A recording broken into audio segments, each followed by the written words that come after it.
Oi pessoal, eu tô aqui para falar com vocês sobre meta-análise e na aula de hoje a gente vai aprender quais os passos necessários para fazer uma meta-análise do começo até o final.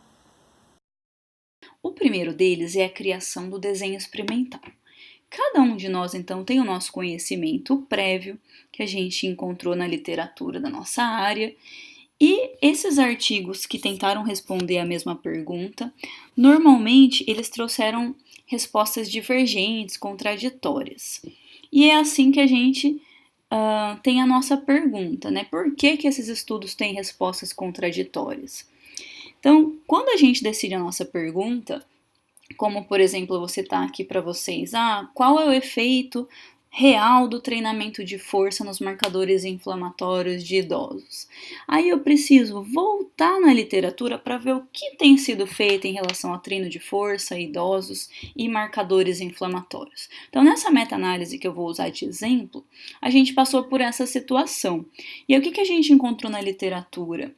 Que haviam estudos que testaram essa hipótese mais frequentemente com alguns marcadores, por exemplo, a proteína C reativa, a interleucina 6 e o TNF-alfa.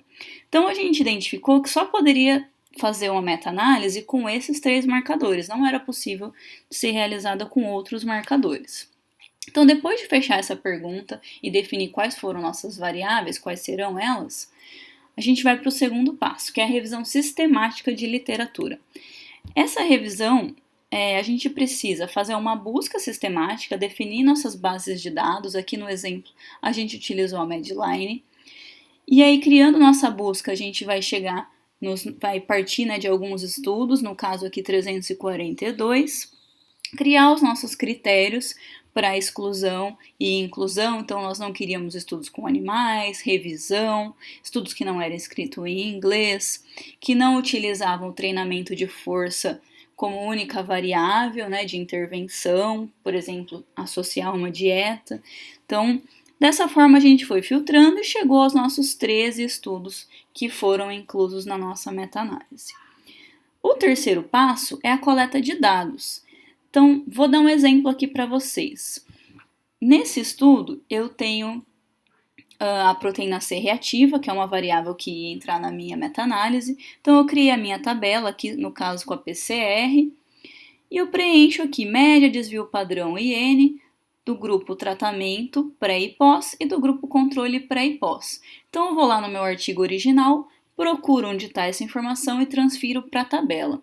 Eu vou fazer isso com todos os estudos que foram inclusos. No meu caso aqui, 13 estudos, até eu conseguir tabular todos os dados para a proteína C reativa e realizar minha meta-análise.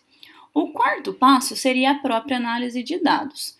Eu costumo fazer essa análise num software chamado Comprehensive Meta-Analysis, e eu também indico um software gratuito chamado Heavyman 5, também é bastante utilizado aí pelo mundo.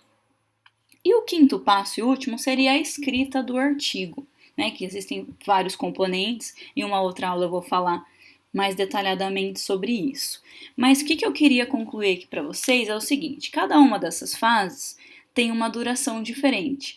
O passo 1 normalmente pode ser feito em uma manhã, uma tarde, um único período do dia, se eu já tiver um conhecimento prévio, só preciso fazer algumas consultas rápidas nas bases de dados. O passo 2, a parte da busca, normalmente a gente leva 4 a 5 horas para fazer uma boa busca em várias bases de dados, e a triagem dos estudos que vem na sequência, nesse passo 2, depende muito da quantidade de estudos que eu vou partir. Então, em média, eu diria que a gente consegue triar 50 estudos a cada 2 horas, mais ou menos, tá? Quando a gente adquire experiência, lógico, a gente faz isso um pouquinho mais rápido.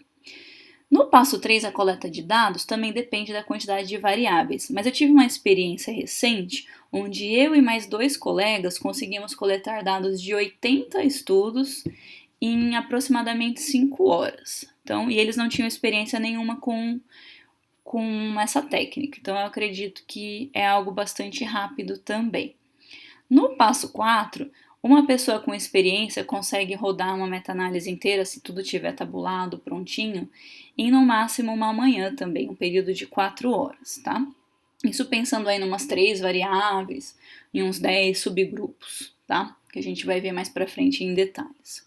E a escrita do artigo também vai de cada um, mas como a meta-análise é bastante objetiva, né, e os resultados podem ser bem detalhados e já trazer respostas muito relevantes, a discussão normalmente não é muito extensa, porque ela realmente traz respostas muito conclusivas.